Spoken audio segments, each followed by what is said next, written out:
Thanks a lot, Tim. Excuse me. Most of my speech is gone now, thanks to John and to Tim. So I'll try to wing it here for just a little bit. I can't tell you how happy I am to see this wonderful crowd. It's just unbelievable. I was concerned with the weather that we may not get to turn out hopeful, but it was just wonderful. And in particular, seeing so many former players. I mean, my mind goes in a lot of different directions. As I look in this direction and see players, and in this direction and see players, a lot of whom Butch could use right now. And you'd be like, no, that's not good. That's just saying if you got Tim Hudson and Greg Olson and folks like that hanging around, that's pretty darn good. I remember when in fact, Tim mentioned the story about Coach Dye and Frank's football, baseball. Well, when I first saw Frank, he was in high school, but he was a football recruit, and as the rules dictated in those days, if a player played two sports, and one was football or basketball, then that needed to be the scholarship. They were the head count sports, and so they did the primary recruiting, but everybody knew who Frank was. And my big concern was that we could find 30 scouts stupid enough not to draft him in high school, because I was afraid we'd never get him if he showed up. And but I really, it's funny when Tim mentioned that, I thought about it because it was like yesterday. This whole thing is like yesterday in my mind, and 35 years ago, which is an interesting number because that was his jersey number. But I wanted to reflect back 9 years ago when Frank was the first Auburn and SEC player inducted into the National Baseball Hall of Fame. And Janie and I were unable to attend, which was a terrible disappointment for us. But we watched every second on TV. And the TV announcers did a really wonderful job. They, as Frank was being announced and introduced, they had graphics on the board of all the statistics that Frank was at the all-time high in. And I fashioned myself as a Frank Thomas aficionado. I thought I knew what his career had been like. But when they started talking about the traditional baseball values, not metrics and not analytics, but home runs and RBIs and on-base percentage and all of that, they mentioned the names that were in those various categories. And for someone my age, it was amazing because we were talking about Babe Ruth, and we were talking about Ted Williams, and we were talking about Henry Aaron, and we were talking about Mel Ott, and we were talking about Mickey Mantle. And all of those greats were in one category or two. And by the time it was over with, I told Janie, I said, Janie, I really believe we can make a compelling argument that Frank was not only the most productive offensive player in history, he was the most well-rounded. He was the only one that were in all of the categories. And that is a mouthful. I mean, that is really a mouthful when you say something like that. And John touched on the numbers, and I firmly believe that. But then I went back a few years, and I thought about Frank as he was becoming the big hurt in his earlier days in major leagues. And he took Major League Baseball by storm. It was like a media blitz. And we were sort of on the tail end of that because every major outlet in the country, be it Baseball America or Sports Illustrated or all of them, they were just in a hurry to find out what this guy was about.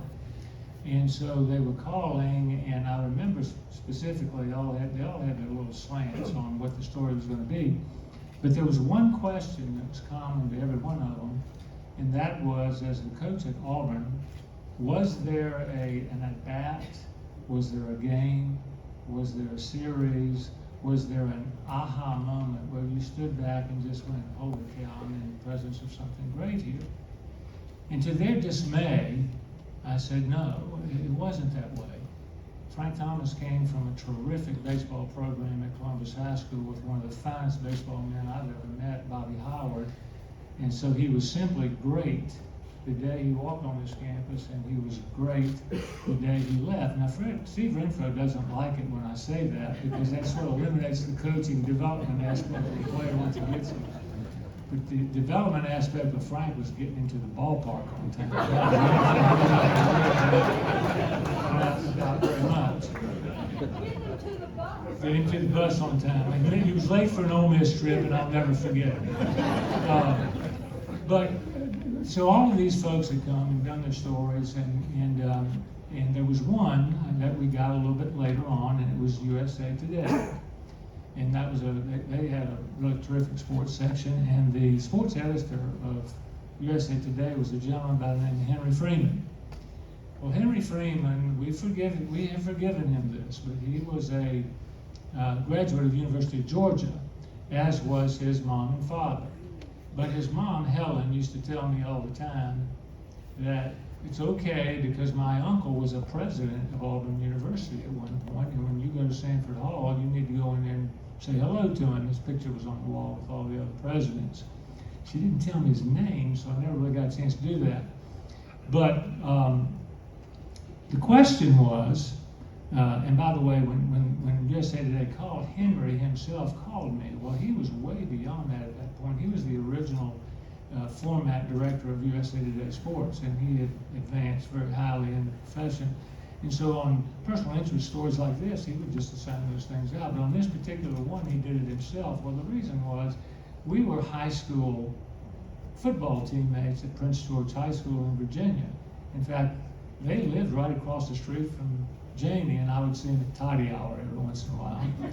And so anyway, Henry said, look, I've got all the biographical information I need on Frank Thomas. In fact, I've got way more than I need. I can't make the story. But he said, but I do want one take. I want to know from a coach's standpoint what you think and remember about Frank. And I said, you're not going to like it. And he said, well, tell me anyway. And I said, Frank Thomas played on Auburn University's 95th, 96th, and 97th edition of the baseball team. We started baseball here in 1892, the same year football started. There was a pause in 1944 and 1945 for obvious reasons. We played all the way through World War I, but in World War II we took a break. So those were the teams Frank played on.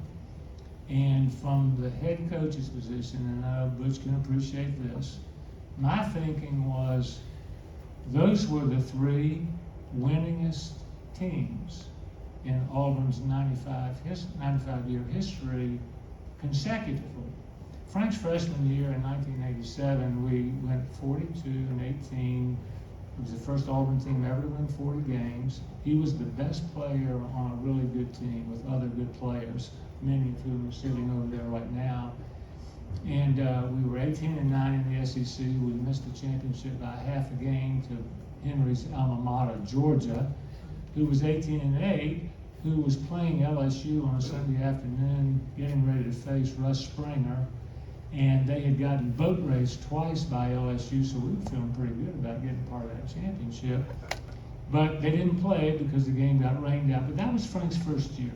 Frank's second year, his sophomore year, we were in first place going into week 7. There were only 9 weeks then, 10 teams in the league. Everybody played everybody. John, I always thought that was the best format the SEC ever had because everybody played everybody.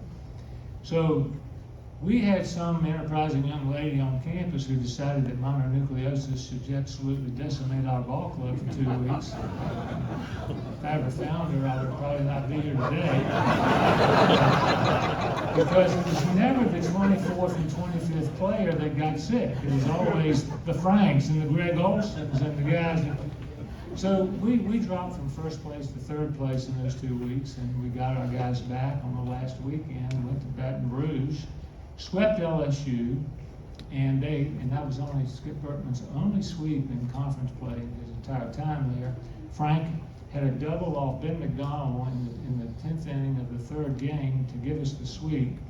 I didn't see it. I had been ejected 2 innings earlier. And he hit it off Ben McDonald, who had thrown a complete game the day before. Think about that now. This is a different era, Butch. Can't do that. Ben had thrown a complete game on Saturday. Frank took him off the right center field wall, and we swept LSU. That team finished 39-14 in the regular season, third place in the SEC, an RPI of 7, and did not get a chance to play in the national tournament. Again, things are a little different now. Those two teams in 87 and 88 were national championship caliber teams because of Frank and because of the players who were on that team that were also very, very good. And that's just the way it was. But we go to 89, Frank's draft year. We had some holes to fill, and he filled most of them. And we started a little slow, but we ended up winning the SEC championship in Gainesville, Florida, in 89. And Frank hit a home run early in the game, and we won that game. Tommy Youngblood and Mark Fuller made that stand up, and we won 2-1 and won the championship. So when I think about Frank, that's kind of what goes through my mind, because there are very few things about Frank's game that hadn't already been well documented by everybody. But I actually thought there was something that was undervalued, and that was his competitive spirit and his will to win. I often said about Frank in private, not in public. But in private, I would say if Frank hit a double in the gap, by the time he got to second base, he knew what his batting average was. But he also knew how many runs Auburn had, and that was more important to him. And winning was very, very important to him. And when he was at Auburn, we won. And I think about that often. Tim, you took all this away from me on the Coach Dye story, but there was no way I was going to leave this podium. Am I ready for the hook, Butch? Can I have a couple more minutes? Jamie was giving me the hook. The last few years we had Coach Dye. He had a radio show that he ran out of his farm, and I would go out every year, once or twice, to be a guest on his show. And I always knew if the producer called, that meant that you're going to be here at this time, you're going to do your little spot, and we'll have you back in Auburn in 20, 25 minutes. But if Coach Dye called, that meant he wanted to visit. And toward the last years of his life, he really enjoyed reminiscing about many of you who are here today. And some of the stories got redundant, but I never got tired of them.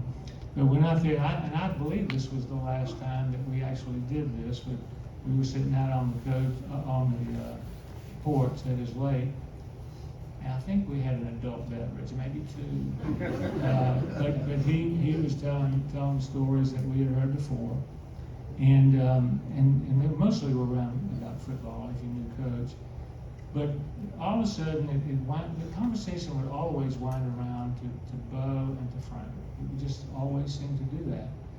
But on this one day, he said, you know what the best thing about coaching Bo was? And I knew it was a rhetorical question. But instead of saying, well, yeah, I coached him 2 years too, I would never be insolent to that great man. And he said, the greatest thing about coaching Bo Jackson was that he was so good and so generational that all of the other great players, and if you're fortunate enough to go to Auburn, you're going to coach great players. And he said, but everybody sort of knew it, so nobody was offended if somebody said, hey, Tracy Rocker, other than Bo, you were probably the best player that ever played here. and it didn't really offend anybody. And then he took a break and he said, you know, like Frank is for you. And uh-oh.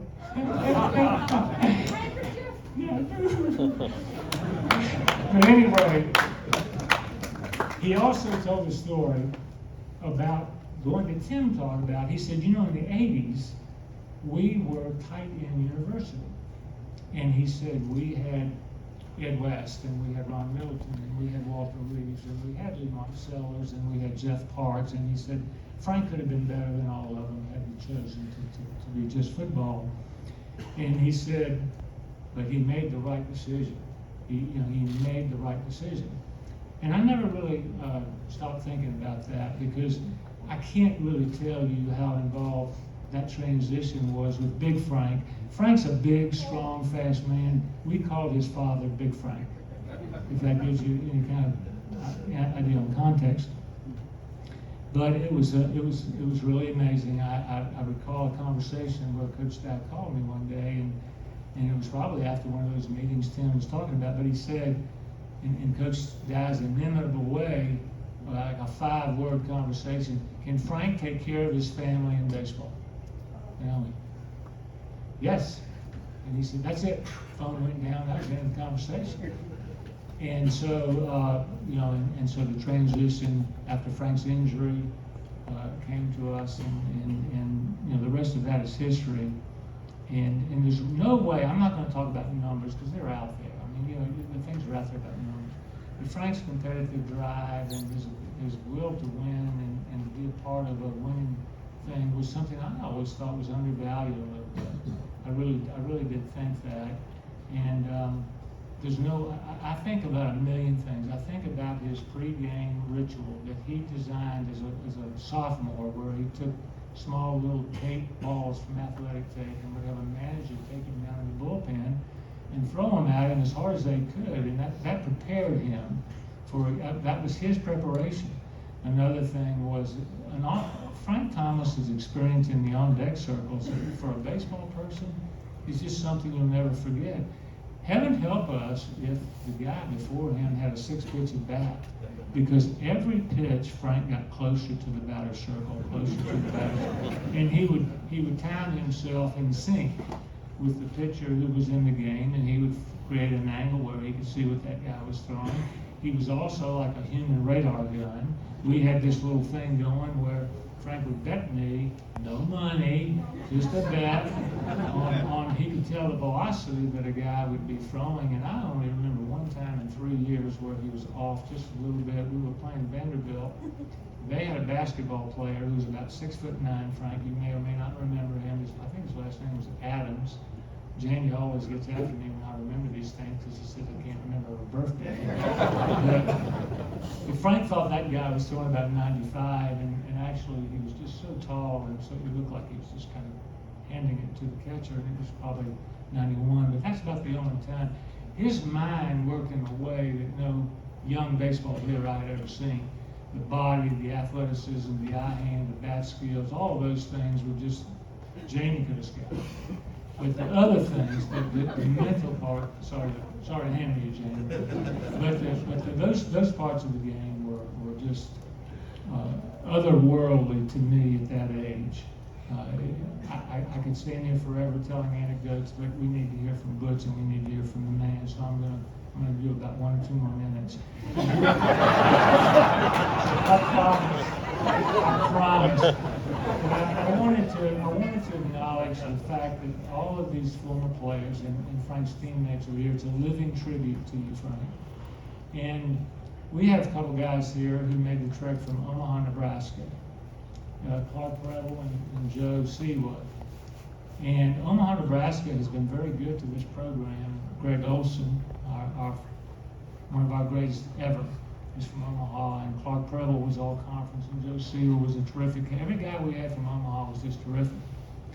And thanks to Coach Thompson, Omaha has been reintroduced to us in the last couple of years. We like that pilgrimage to the Midwest.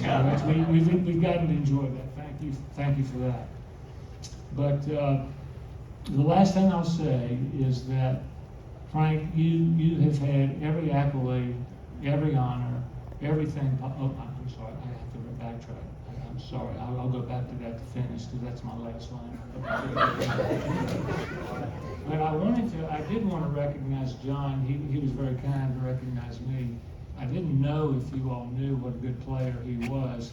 I also think he has a special affinity for this ballpark because we never got him out in that ballpark in the 2 years. So he could really hit. We tried to hit him. We tried to knock him down. We tried to bruise him a little bit. It never worked. And he became, of course, a fine coach at Kentucky and Mississippi State, and there were stops before that at Missouri and Northwestern State. But I am so happy you're here. And the other thing I wanted to say was Tim Vines, our esteemed member of the University Board of Trustees, is, in my 40 years here, my favorite one of all time. I wouldn't say that if I was still working here, but I can say it now. He had a better fastball than Bobby Lowry had. Much better. And the only thing, there was only one other trustee that could hit as well as Tim, and that was Quentin Riggins, and it was a different way. Quentin, don't get mad at me for favoring Tim's fastball. So I'm an old man, and I'm starting to fade a little bit here, so I'm going to stop. I have been trying this new product. It's